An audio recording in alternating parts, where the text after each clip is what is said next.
I fear that I shall require your services this evening. I looked up quizzically from an article on the local elections in the Colwell Gazette. With pleasure, Holmes. Dress warmly. The barometer is safe enough, but the wind is chill, and if you don't mind dropping your revolver in your pocket, I should be obliged. One can never be too careful, after all, and your revolver is a particularly business-like argument. Did I not hear you say at dinner that we would return to London by the morning train? Sherlock Holmes smiled enigmatically through the gauzy veil of pipe smoke which had gradually enveloped his armchair. You refer to my remarking that you and I would be far more productive in the city than here in Herefordshire. So we shall be. There are 3 cases of variable interest awaiting us in London. But the missing diamond? I have solved it. My dear Holmes, I explained, I congratulate you. But where is it, then? Have you advised Lord Ramsden of its whereabouts? And have you sent word to Inspector Gregson at the inn? I said I had solved it, not resolved it, my dear fellow. Holmes laughed, rising from the damask chair in our elegant guest sitting-room to knock his pipe against the grate. That work lies ahead of us. As for the case, it was never a very mysterious business, for all that our friend from the Yard appears to remain bewildered. I find it just as inexplicable, I admitted. The ring stolen from a private vault, the absurd missing patch of lawn from the southern part of the grounds, the Baron's own tragic past. You have a talent of a sort, my dear Watson, though you make shockingly little use of it. You have just identified the most telling points in the whole affair. Nevertheless, I confess myself all in the dark. Do you intend this evening to confront the criminal? As it happens, no actual law-breaking has yet been committed. However, you and I shall tonight don as much wool as we can lay our fingers on in order to witness a crime in action. In action? Holmes, what crime can you mean?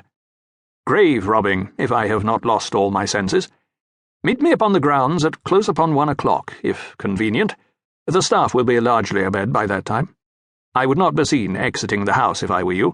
Needless delay could prove very unfortunate indeed. And with that, he disappeared into his bedroom. At 10 to 1, I quit the manor warmly bundled, for the night was bitter indeed, and the stars were mirrored by frozen moisture upon the grass.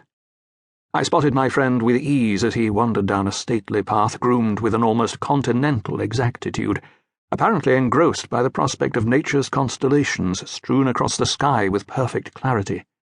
I cleared my throat, and Holmes, with a nod, advanced in my direction. "My dear Watson," he said quietly, "so you too would prefer to risk a chill than to miss the Malvern Hills by night? Also the housekeeper must assume." "I do not believe Mrs. Jevons is awake to assume anything of the kind." "Marvellous. Let us see, then, what a brisk walk can do to combat this frigid weather." We followed a path which at first pointed toward the gardens, but soon banked to trace the curvature of the nearby bluffs. It was not long before Holmes led us through a hinged gate of moss-covered wood, and we left the grounds of Blackheath House behind us. Feeling at a severe disadvantage regarding our intentions, I could not help but inquire, "You have somehow connected grave robbery with a recently stolen heirloom?" "Why recently? Remember, we have very little evidence as to when it disappeared." I considered this, my breath forming ghostly miasmas before my eyes. "Granted, but if there is any question of grave robbery, should we not prevent rather than discover it?" "I hardly think so." Though I was entirely inured to Holmes's adoration of secrecy at the closing moments of a case, on occasion his dictatorial glibness grated upon my nerves. "No doubt you will soon make clear what a bizarre act of groundskeeping vandalism has to do with the defilement of a sacred resting place." Holmes glanced at me. "How long do you suppose it would take you to dig a grave?" "Alone? I could not say. Given few other constraints upon my time, a day, perhaps." "And if you required utter secrecy?" "Several more, I should think," I replied slowly. "I imagine it would take you nearly as long to undig a grave were the need to arise. And if it were imperative that no one discover your project, I presume your native cunning would suggest a way of hiding it from public view." "Holmes," I gasped, the answer suddenly clear to me. "Do you mean to tell me that the missing patch of sod—" "St," he whispered. "There.